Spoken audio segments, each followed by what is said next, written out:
Everyone, how's it going? Hey kids, hey parents. Can you guys hear me okay? If you can hear me, give me a thumbs up. All right, I see lots of thumbs. How's everyone doing today? It's good to see you guys. I got my coffee mug. As always, got to have my dinosaur coffee mug with me. Hope everyone's doing great. Before we get going, I want to make sure that I thank everyone again. Of course, you're watching Fossil Posse Adventures. I'm Billy Doran, the paleontologist. I want to thank everyone for the donations that have been coming in for our museum, the museum at Dinosaur Junction. And in fact, just yesterday, Lily and I drove about 3 hours away and 3 hours back to get a brand new building for the museum, a gigantic tent to house more of our museum pieces. So it's going to be even bigger and better this summer. So thanks to everyone that's been donating. If you want to donate, you can get on fossilposse.com, and there's a button to donate to the museum. So thank you to everyone that's been doing it. Couple other things coming up. Remember, I keep mentioning Fossil Quest TV show is going to be coming up probably about June 1st. And that's when I take you guys along with me into the mountains and into the desert and into the field to hunt dinosaurs and sharks and crocodiles and all kinds of ancient prehistoric creatures that once roamed the Colorado area. So that TV show will be coming up. And also fossilposse.com if you want any information about the summer camp. I know we're in weird times right now with all these things going on, but I am hopeful for a really, really busy summer, and hopefully a lot of you guys will come along with me. So fossilposse.com if you want to book your camp day. All right, let's get into this. This idea today is from my friend Stella, and I see Stella right there. She's in California, and she suggested, why don't you do a show about flying reptiles and dinosaurs and other weird prehistoric flying creatures? And there was a lot of them. So I thought, you know what, Stella, that's a terrific idea. So here we are. Thank you, Stella. And let's get into this. I'm going to start with a couple of demonstrations, though. If I put this hat on, that's a pretty normal hat. You go, yeah, I see people wearing hats like that, right? That's a normal hat, yeah? If I put this hat on, you go, yeah, that's pretty wild. I see people wearing hats like that. It's kind of like a cowboy hat. This is actually my dinosaur hunting hat. I wear this hat every time I go fossil hunting, and it always brings me good luck. So this is kind of a normal hat. What if I put this hat on? What do you think of that? That's kind of a funny hat. I see you guys laughing, right? This is kind of a different, weird, kind of not normal hat. Kind of strange. And I'm going to take it off because it's so strange, but it's very fitting because what we're talking about today mainly is pterosaurs. These guys right here, the giant pterosaurs, one of the strangest animals during the dinosaur times. They're very weird. When I say pterosaurs, that's kind of like saying fish. And there's all different kinds of fish, right? Well, when I say pterosaurs, there was many, many, many different kinds of pterosaurs as well. And as we get going, I know a lot of you guys are really excited to ask questions, and we love when you ask questions. But I'm going to talk for about 15 minutes, and then the latter part, the last half of the little show we're doing, I'll take your guys' questions. So hold tight, and I want you to listen, because I think you're going to come up with some really cool questions with these strange animals. Okay, let's start at the beginning. What were pterosaurs? What were these animals? We see them all the time. You can pick up almost any dinosaur book, and there's pictures of dinosaurs, and then you see pterosaurs in the sky. Or maybe, where's another picture? How about this picture? There's dinosaurs walking along, and then in the back there in the sky, you see pterosaurs. They're flying around. Here's one more. Here's a giant sauropod. We talked about those at the last show, and in the background, sure enough, in fact, there's one right in front of them right there flying. Pterosaurs, they show up everywhere. Well, here's a secret, and your parents probably don't even know this. Pterosaurs were not dinosaurs. They lived side by side with dinosaurs, but pterosaurs were their own family of animals, and actually called flying reptiles. We know what reptiles are, right? Dinosaurs were reptiles. How about some other ones? Can you guys name some other reptiles? Right? I hear you got snakes, right? Turtles, lizards, crocodiles. Those are all reptiles, right? And dinosaurs were reptiles. Well, so were pterosaurs. They just happen to fly. In fact, they're the first animal behind bugs to fly.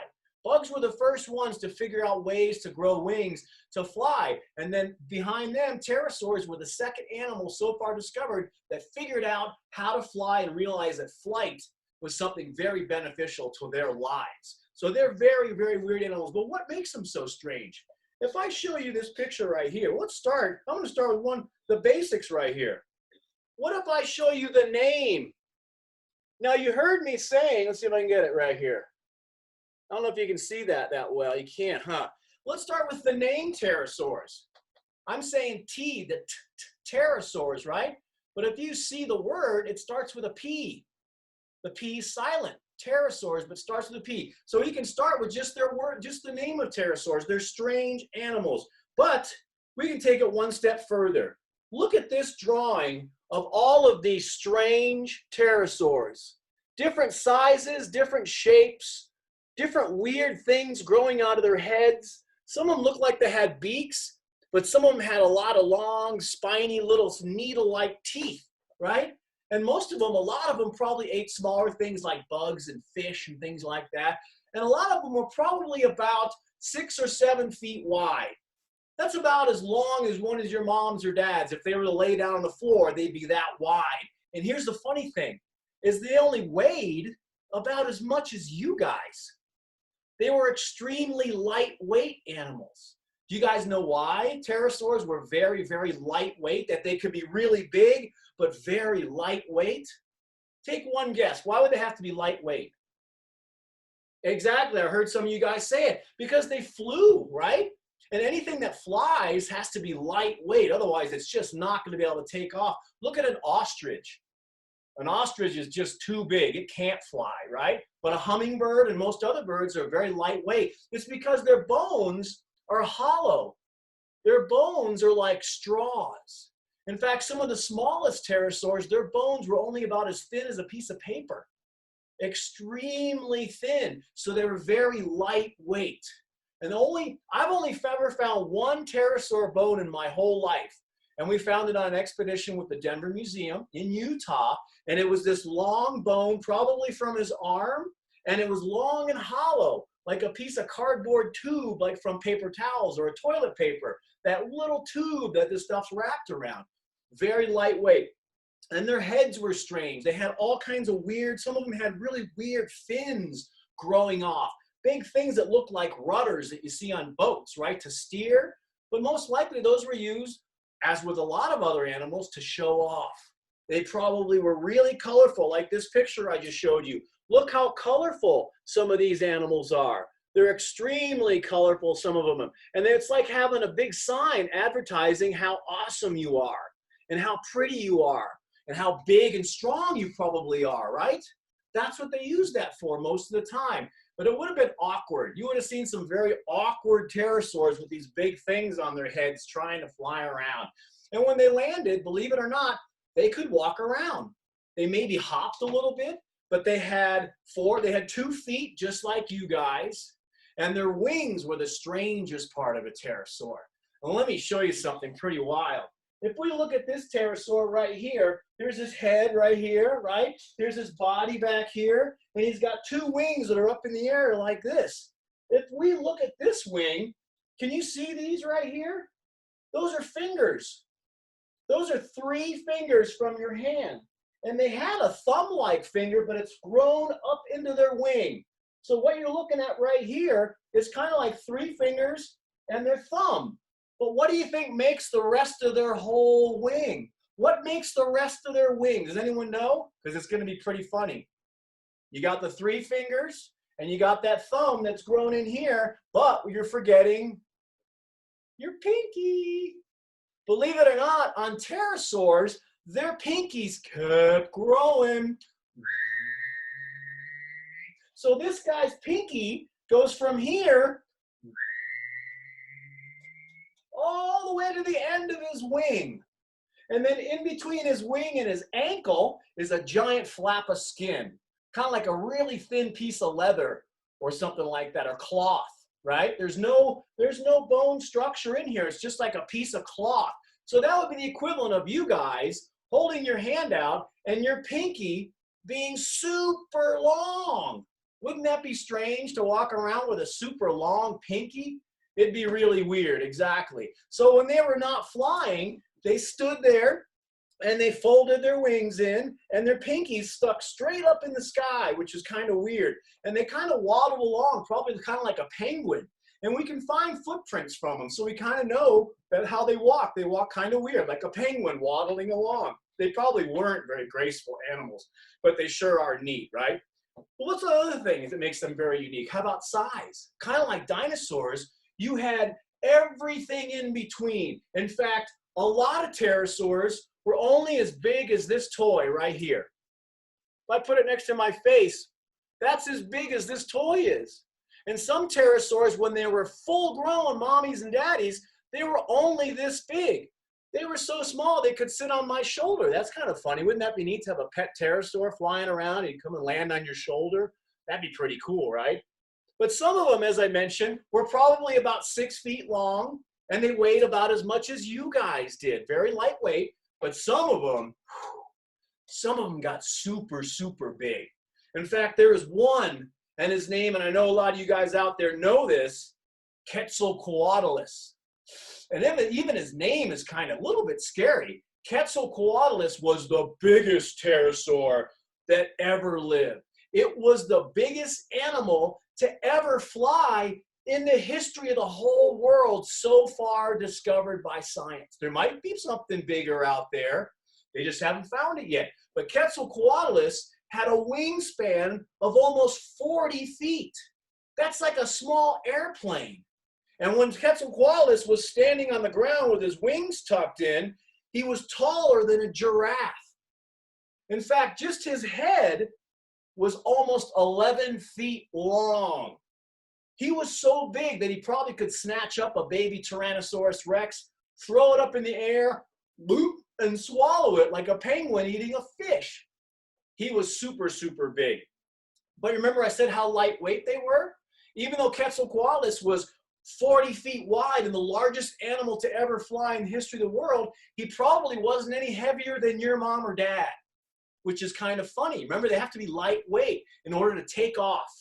It's all about being very lightweight. If you're too heavy, you can't get off the ground, and then you'll get eaten by something. So those are a little bit idea how big they were. And their eggs, what about eggs? Do you think pterosaurs laid eggs? You're right, because all reptiles laid eggs. But unlike dinosaurs, dinosaurs had hard shell. If you remember the eggs I showed you in the last show, they had hard shells. Kind of think of like a really big chicken egg. Well, pterosaurs were probably a little bit longer and thinner, and they were made of a softer material, like a leathery material, kind of like modern snakes. And it allowed the babies to hatch out pretty easy. And here's something pretty neat. Scientists think that most likely the moms and dads didn't hang around and take care of baby pterosaurs. They didn't have to, because as soon as a baby pterosaur hatched out of the egg, it stretched its wings, it jumped off the ground, waved its wings a couple times, and it took off, and it was all ready. It was born with a full set of teeth in his mouth. His wings were ready to go, and he was off on his adventure. So they probably didn't take care of each other. They just, once they were hatched, they took off and they were on their way, which is pretty cool. And here's something else really interesting about pterosaurs. You know, we think about, a lot of dinosaurs as we spoke of, like T-Rex, for example, has cousins that live today. And what do we call the cousins of T-Rex today? Exactly, birds. Birds are dinosaurs' cousins. Well, pterosaurs were so strange that you know what their cousins were? On one side, their cousins were crocodiles, and on the other side, their cousins were birds. Imagine being related to two totally different animals. That's how strange pterosaurs were. They were really, really weird creatures indeed. And they came in all shapes and sizes. Hundreds of different ones have been found. And the other thing it's really cool about pterosaurs, they're one of the most successful animals to ever live on planet Earth. Because unlike a lot of dinosaurs that lived for periods of time and then died off, and then new dinosaurs came along and those died off, and new ones came along and those died off, pterosaurs pretty much lived from the very beginning of the dinosaurs all the way to the very end. They were there the whole time, which is probably why we see them in pictures with all kinds of different dinosaurs, because they were always flying around. And when you guys go outside today, if you go outside at any particular time, I want you to do me a favor. When you go outside, I want you to look up in the sky and close your eyes. Remember what you're looking at, and just imagine for a moment pterosaurs circling over your house. Because millions of years ago, that's where they were. They were flying all over your house. In the skies, all above your city and all above your neighborhood, there'd be pterosaurs of all just shapes and sizes soaring along, which is that we just lost something. Oh, no, we didn't. So they were there. They were all over the place. So since we're talking about things that fly, and Stella's great idea was to talk about pterosaurs and other things, let's talk about a couple other things that flew around during the dinosaur times and flew around near pterosaurs probably. The beginning of birds was back during the Jurassic. So even though birds are relatives of dinosaurs, they began to look like birds back during the dinosaur times. Imagine a crow or any kind of bird you see out your window today, but it had teeth in its mouth. It had little teeth. Instead of having a beak, it had teeth. And maybe it had a little tail, right? And then it had its arms, or its wings were more like, imagine looking at wings and seeing little claws hanging out the front. So that's kind of what the prehistoric birds kind of looked like. They look kind of like birds, but they also kind of look like dinosaurs. But something else that's really cool are bugs, right? Some people get creeped out by bugs. I think they're awesome. And during the dinosaur times, the bugs were there. They were all over the place. But during the dinosaur times, bugs were pretty much the same size as we see them today. Maybe just a little bit bigger, some of them. But mosquitoes were around. There was mosquitoes that bit dinosaurs, which would have really irritated them.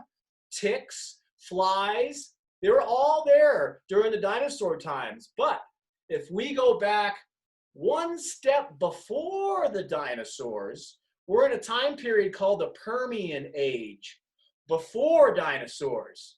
And during that time, one of the biggest insects that ever lived was living during that time. And you guys know what it is? I'm going to show you a picture because it's really cool. His name is Meganeuropsis. And here's a fossil of one right here. Can you tell what kind of bug that is? What does it look like? Exactly, it looks like a dragonfly, right? It looks like a dragonfly. But here's the difference between a regular dragonfly and Meganeuropsis. Here's a model with a scientist of how big Meganeuropsis was in real life. Look at the size of that gigantic dragonfly. He was like a huge bird flying around. It probably sounded like a helicopter when he was flying through the air. But he was gigantic. He had a wingspan almost as big as my arms right here. And before that, there was bugs that were even bigger than that. Have you guys ever seen a centipede, right? They're really long and skinny, and they got lots of legs, right? Well, during certain times, centipedes grew to enormous sizes. I'm talking about 11 or 12 feet long. So during that time, bugs certainly got gigantic, but that's way before the dinosaurs. And we're talking about flying things. So Meganeuropsis, the gigantic prehistoric dragonfly, would have really been something to see. He would have been huge. Did we lose something? Can you guys still hear me? Give me a thumbs up if you can hear me. Yep, you can still hear me? Terrific. So that being said, I think we pretty much covered a lot of the pterosaur stuff and flying stuff. So I think you guys got the basics. They were strange. They were flying reptiles. They were not dinosaurs. Oh, here's one other thing that scientists just figured out. Because remember, one of the cool things about science is we're learning new things all the time, right? Pterosaurs were probably covered not in feathers, not in scales, but they had fuzzies, little fuzzies all over them. If you look at a baby bird in a nest, it's all fuzzy, right? Pterosaurs had fuzz all over them, which means they probably were warm-blooded, kind of like you and I. And warm-blooded means we create our own heat. If you guys put your hands on your necks like this. Do you feel how warm that is? Do you feel how warm that is? That's our bodies creating heat. Our bodies create warmth. That's what makes us warm-blooded. But animals like turtles and snakes, they don't have that. That's why you always see them laying out in the sun, or crocodiles lying there going, I'm so cold. I need the sun to warm me up. They don't have the heat like you and I, but pterosaurs, even though they're reptiles, probably had their own heat. That's why they had the fuzzy stuff on them. So We got the weirdness, we got their flying reptiles, that they're warm-blooded, probably. They came in all shapes and sizes. Some of them were the size of a little sparrow, and some of them were the biggest animals to ever fly in the history of the whole world. We got their bones. Remember what made their bones really unique? Exactly. They were like straws. They were super thin and super hollow so that the animals were what? Very lightweight. Exactly. We got a good crew together. You guys are all listening today. So if they're very lightweight, they can take off really easy. And the other thing is, how long did they live? They lived the whole time period of the dinosaurs. They're very successful animals. All right? You guys got the basis of it. So I think it's time to answer some questions. So let's see what you guys have up your sleeves. Lily, what do you got here? All right, the Alt family. The Alt family. Hey, guys. Good to see you guys. Terrific. Was Quetzalcoatlus larger than the Hindenburg? Was Quetzalcoatlus larger than the Hindenburg? Wow. The Hindenburg, for those of you guys that don't know what the Hindenburg is, the Hindenburg was a gigantic airship made by man, and it was a blimp. And it looked like a giant balloon with engines on it, with propellers, and it would float through the sky. Quetzalcoatlus was not as big as the Hindenburg. That is super, super big. But remember what's so cool about nature and science? It doesn't mean that there wasn't one that big. We just haven't found it yet. Maybe one of you guys will grow up to discover something that big. Ben, maybe it'll be you. So we'll see. It's great to see the Alt family. So no, Quetzalcoatlus, even though he was the biggest animal to ever fly in the history of the world, was not as big as the Hindenburg at all. So there you go. Next question. Are pterosaurs' wings made out of the same material as birds' wings? From Stella. Oh, Stella, great question. Are pterosaurs' wings made from the same thing as birds' wings? To a point, yes. They would have had the bones on the inside. They would have had muscles, just like you have in your arm, and they would have had skin covering them, but they didn't have the feathers. And the other weird thing is, remember, a pterosaur's skin was his whole wing was like a flap of skin, kind of like if you think of the wings of a bat. A bat's wings are kind of leathery and their skin, right? Only a bat's wing has all kinds of bones to it because his hand is shaped really big and weird. Pterosaurs, because he has that one finger, this pinky finger, that grows to the very end, this whole piece here is just a big flap of skin. So it would have been kind of leathery, just like your skin, Stella. It probably felt just like your skin, but it probably had little fuzzies on it too. Remember we were saying they kind of had fuzzies on them like baby birds. So very similar, except no feathers. They had the fuzzies. Great question, Stella. All right, next question. What did they eat? What did pterosaurs eat? You know what? That's another one. Man, you guys ask great questions. They ate pretty much everything from bugs, the teeny tiny ones, bugs and little teeny lizards probably. I bet some of them ate plants like seabirds. There's lots of seabirds that eat plants, but a lot of seabirds eat fish, right? And the only fossil I own of a pterosaur is a tooth. And I'm going to show you. You guys have seen this tooth. This is kind of a tooth of a raptor size, a big raptor. It's a very wide, but it's very thin, like a steak knife for cutting things. Here's the tooth of a pterosaur. It's kind of like a needle. It's really thin. It's kind of like a little pin. So imagine a mouth full of these teeth. Let's see it like this right here. This is kind of a scary one. But look at this guy. Look at all those long skin needle-like teeth. He looks like a dive-bombing plane, that one. But what they did is a lot of them probably ate fish. A lot of them probably lived by the oceans, which is one of the reasons we don't find a lot of pterosaur skeletons. There's just not a lot of them. They're extremely fragile. They're extremely rare. So, but they did live all over. They probably ate everything from bugs and little plant pieces and grasses and leaves all the way to the biggest dinosaur, biggest pterosaurs like Quetzalcoatlus, the super big one. He was big enough to eat dinosaurs. He could eat small dinosaurs, baby dinosaurs, lizards, things like that, and probably other pterosaurs. So a lot of prehistoric animals, they covered the whole spectrum of things that they ate. So great question. Next one. Cormac would like to know, did pterosaurs have any bones? Cormac's question, did pterosaurs have bones? Absolutely, they did have bones, just like you. If Cormac, imagine if your feet were really tiny. Imagine if your feet were really short, and then your arms and your pinkies were super long, and your bone structure, your skeleton, right, your spine and your ribs and your shoulder bones and your arm bones and your finger bones. The only thing different between you and a pterosaur is your skull. Their skulls were usually long and weird looking, right? Because that helped them fly. So yes, they absolutely had bones, and their skeletons are very similar to kind of, if you look at it, kind of like a person going like this. So yeah, great question. Ethan would like to know, why are some pterosaurs really big? Why are some pterosaurs really big? Good question, Ethan. Well, kind of like a lot of animals, some grow really big and some don't. And usually it depends on where you live, because you want to adapt to your environment, right?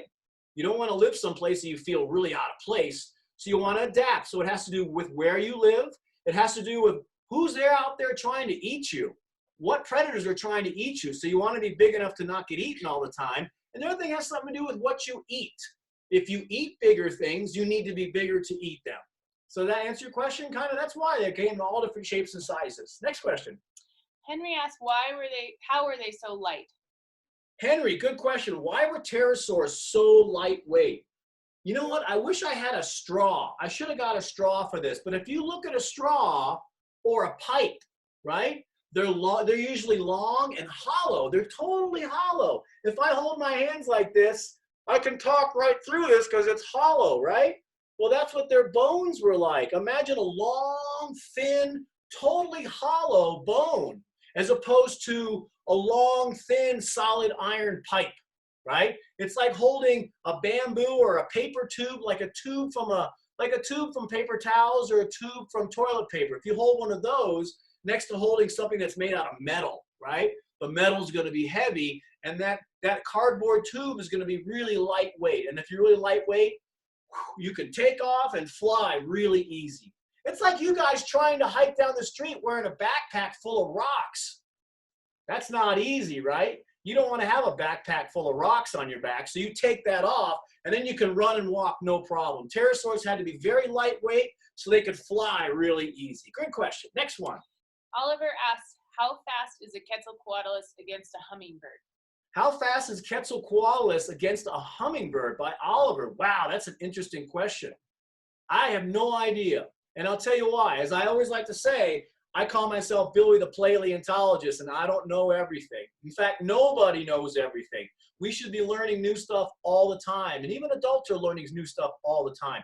And I'll tell you why I said that. And I don't know the answer to that question because, for starters, Quetzalcoatlus and hummingbirds never lived at the same time. They lived millions and millions of years apart. So it's hard to guess that. But in short time, for short periods of distance, like maybe the width of your house, I think a hummingbird would go pretty quickly. If a long distance, like the distance all the way down your street, Quetzalcoatlus will probably take that one because they're such different size animals. I think the hummingbird might have a hard time going against a Quetzalcoatlus that's full speed, but who knows? They never met each other in real life. I want to know what your guess is, Oliver. Email me your guess because your guess is as good as mine. But good, fun question. Okay, Gabe asks, would they steal leftovers from dinosaurs? Gabe, hey buddy, how are you? How's things in Maine? Yeah, good? Would pterosaurs, Gabe's question is, would pterosaurs steal things from dinosaurs? And I would guess yes, but it would have to be a pterosaur that's much bigger than the dinosaur it's stealing something from, right? It's kind of like a fox stealing food from a squirrel. A fox isn't going to steal food from a lion. It's going to steal food from something really small where it knows it's not going to get eaten if it tries to steal it. But I bet several times if a pterosaur is waddling down the beach and there's a big dead fish sitting there and the pterosaur says, I love fish. But there's a little teeny dinosaur, a little raptor, and he's picking at it, taking little teeny bites, but the pterosaur is much bigger. First of all, he might eat the raptor because he could easily swallow it, right? But if the raptor is able to run away, he might just take that fish and swallow it. Steal it right from that raptor, swallow it, and be on his way. So anything really smaller than him, he probably could take it. Yeah, good question. I like these fun questions that make us think. All right, what's the next one? Next question. What is the biggest dinosaur? What's the biggest dinosaur? Well, I think we talked about that in the last show. That would be a sauropod. And if you guys remember from my show, what are sauropods? Sauropods are the long necks, right? The super gigantic long necks. So the biggest dinosaurs so far ever discovered, remember, because we don't know what else is out there that hasn't been found yet. So far the biggest one is probably a tie between Argentinosaurus, Giraffatitan, and Patagotitan. Those three were super, super gigantic animals. So hopefully that answers your question.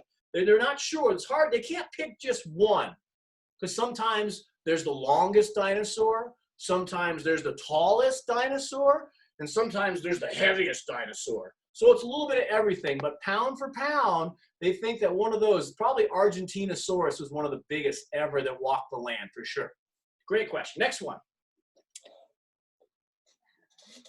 That's all I have. Is that all we have? Well, you guys, terrific questions. I hope you enjoyed today's talk. Thank courtesy of my friend Stella and her idea to talk about pterosaurs and other flying things. And I was thinking maybe we should do a show about prehistoric bugs, just prehistoric bugs. And you can see how absolutely gigantic some of them got, right? Maybe we'll do that on the next one. But you guys, I want to thank you for tuning in. We hope you guys had fun. And remember, fossilposse.com if you want to write me a message, if you want to send me show ideas, or if you want to look at the camp for the summer or donate to our museum. Our museum's growing. So you guys, thank you so much for joining. And we'll see you next Wednesday. Have a great weekend.